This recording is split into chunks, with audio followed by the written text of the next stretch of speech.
नमस्कार विद्यार्थी मित्रांनो,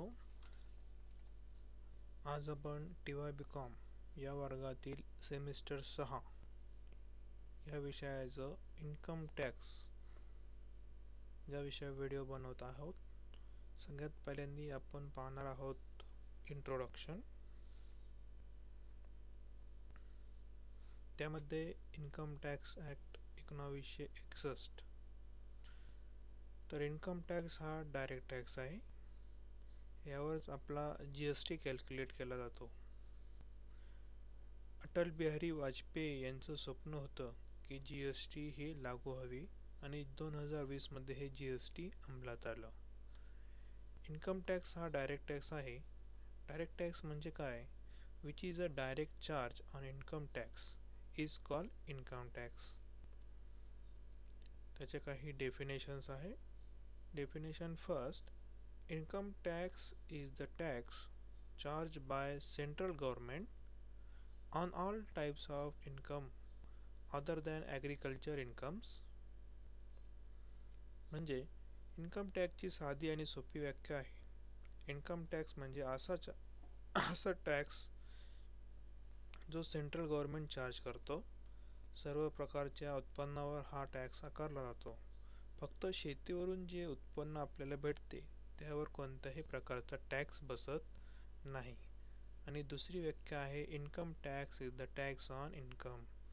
म्हणजेच प्रधानमंत्री जो मंत्र्यांचा प्रधान असतो त्यालाच प्रधानमंत्री असे म्हणतात. त्याच प्रकारे हे इन्कम टॅक्स देखील आहे.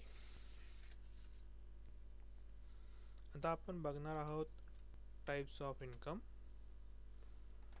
त्यामध्ये कोणकोणते इन्कम येतात याची माहिती आपण डिटेलमध्ये बघूया.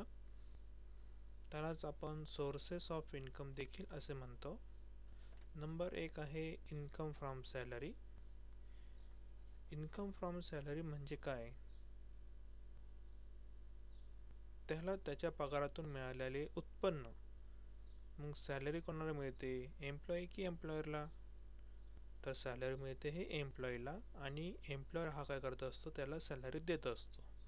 मग एम्प्लॉयरचे देखील दोन प्रकार पडतात. एक म्हणजे गव्हर्नमेंट एम्प्लॉयर आणि दुसरा म्हणजे प्रायव्हेट एम्प्लॉयर. म्हणजे त्यांच्या येणाऱ्या पगारावरती ही सॅलरी कॅल्क्युलेट केली जाते. याला कॅल्क्युलेट नाही तर कम्प्युट देखील म्हणतात. दुसरा प्रकार आहे इन्कम फ्रॉम हाऊस प्रॉपर्टी.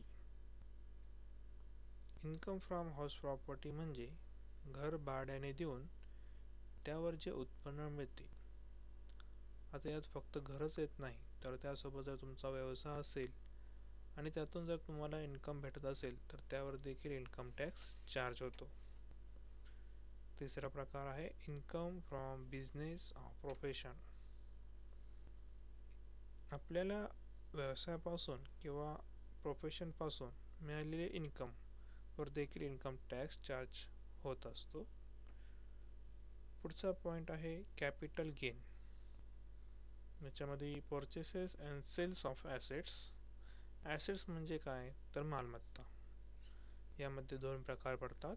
एक शॉर्ट टर्म आणि दुसरं लॉंग टर्म असे दोन प्रकार आहेत. पुढचा जो प्रकार आहे तो आपला इन्कम फ्रॉम अदर सोर्सेस. यामध्ये लॉटरी असेल, बँकेत पैसे ठेवले असतील ते ह्या सोर्सपासून जे मिळणारे इन्कम आहे त्याला इन्कम फ्रॉम अदर सोर्सेस असे म्हटले जाते.